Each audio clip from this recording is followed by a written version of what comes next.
कल्पना कीजिए आप एक ऐसे जहाज पर सवार हैं जो दुनिया के सबसे ठंडे और खतरनाक समुद्र की ओर बढ़ रहा है। चारों तरफ सिर्फ बर्फ है, ठंडी हवाएं हैं और सैकड़ों किलोमीटर तक इंसान नहीं। फिर एक दिन आपका जहाज बर्फ में फंस जाता है। मदद आने की कोई उम्मीद नहीं, खाना धीरे धीरे खत्म होने लगा है और फिर 129 लोग हमेशा के लिए गायब हो जाते हैं। आज की कहानी है इतिहास के सबसे रहस्यमयी अभियानों में से एक, फ्रैंकलिन एक्सपीडिशन की। साल था 1845।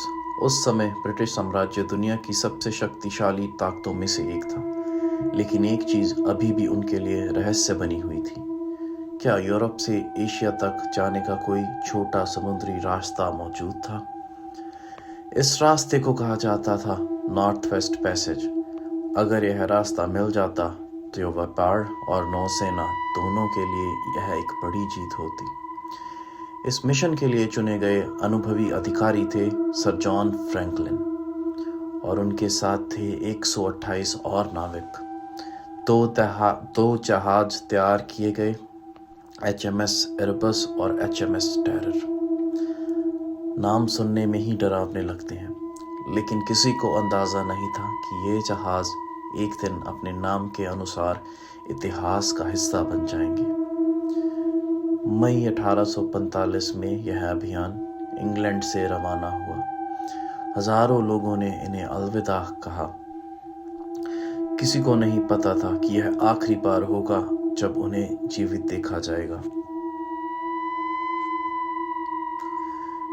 यात्रा के शुरुआती महीनों में सब कुछ सामान्य था।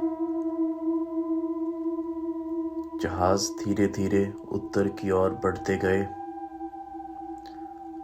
कुछ व्हेल शिकारी जहाजों ने उन्हें ग्रीनलैंड के पास देखा। यह फ्रैंकलिन एक्सपीडिशन की आखिरी पुष्टि की गई झलक थी। और उसके बाद कुछ नहीं। कोई संदेश नहीं, कोई पत्र नहीं, कोई वापसी नहीं।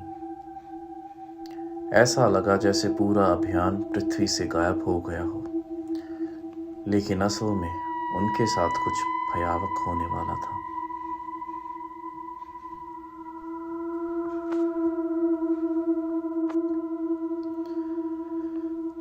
आर्कटिक की बर्फ किसी जेल से कम नहीं होती।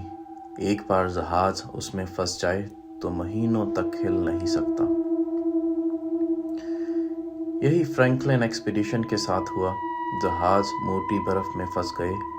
दिन बीत गए, फिर हफ्ते, फिर महीने। तापमान इतना नीचे चला गया कि सांस लेना तक मुश्किल हो गया था। शुरुआत में उनके पास भोजन का अच्छा भंडार था, लेकिन समय के साथ राशन कम होने लगा। कई इतिहासकारों का मानना है कि कुछ डिब्बाबंद भोजन खराब भी हो चुके थे। नाविक कमजोर पड़ने लगे, बीमारियां फैलने लगी और धीरे धीरे खत्म होने लगी उम्मीद। 1848 तक स्थिति बेहद खराब हो चुकी थी। सर जॉन फ्रैंकलिन की मृत्यु हो चुकी थी। अब बचे हुए लोगों को फैसला लेना था, क्या वे जहाज़ों पर मरने का इंतज़ार करें या पैदल निकल जाएं। आखिरकार उन्होंने जहाज़ छोड़ने का फैसला लिया। कल्पना कीजिए, बर्फ़ के रेगिस्तान में सैकड़ों किलोमीटर दूर तक किसी मदद की उम्मीद में कमज़ोर और भूखे लोग पैदल चल रहे हैं। उनके पास भारी सामान था, सर्दी थी, भूख थी और कोई रास्ता नहीं था। उनमें से कोई भी वापस नहीं लौटा। कई साल बाद खोजी दलों को कुछ हड्डियां मिली, कुछ कब्रें मिली और कुछ बेहद परेशान कर देने वाले सबूत मिले। वैज्ञानिकों ने हड्डियों का अध्ययन किया। उनमें ऐसे निशान पाए गए जो यह संकेत देते थे कि कुछ लोगों ने जीवित रहने के लिए अत्यंत कठोर कदम उठाए होंगे। कुछ विशेषज्ञों का मानना है कि आखिरी दिनों में कुछ नाविक ने मृत साथियों के शरीर का सहारा लिया। हालांकि हम कभी पूरी सच्चाई नहीं जान पाएंगे, लेकिन इतना निश्चित है कि उनके आखिरी दिन बेहद भयावह रहे होंगे।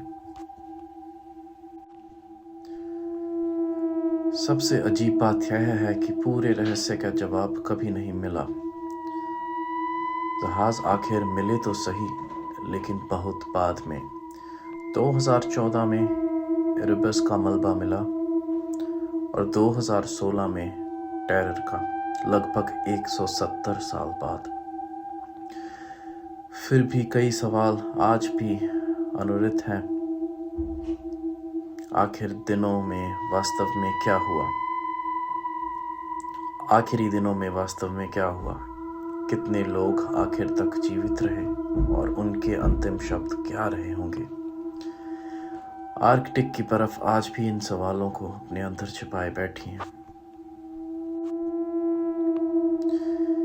129 लोग, 2 जहाज और एक ऐसा रहस्य जो लगभग 2 सदियों बाद भी पूरी तरह हल नहीं हो पाया। शायद फ्रैंकलिन एक्सपीडिशन हमें यह याद दिलाती है कि इंसान चाहे कितना भी शक्तिशाली क्यों ना हो, प्रकृति हमेशा उससे बड़ी ही होती है। अगर आपको ऐसी रहस्यमयी और सच्ची कहानियाँ पसंद हैं तो चैनल को सब्सक्राइब करना मत भूलिए, क्योंकि अगली कहानी इससे भी ज़्यादा रहस्यमयी हो सकती है।